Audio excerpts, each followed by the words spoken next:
জানো না আজকে পয়লা বৈশাখ, সারা বছর কি নখ কাটতে থাকবা?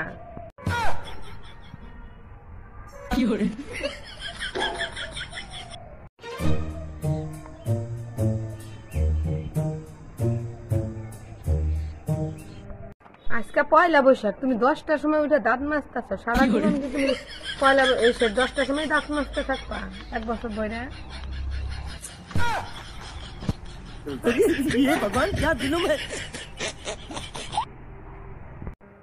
এই নাও সবজি এনে দিলাম, ভালো করে আজকে সবজি বানাবা, ঠিক আছে?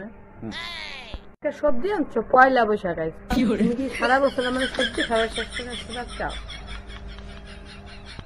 খুঁজ তোর পয়লা বৈশাখ, তুমি তো সকাল থেকে আমাদের গাল পাচ্ছ, তুমি কি সারা বছর আমাদের গাল পারবা?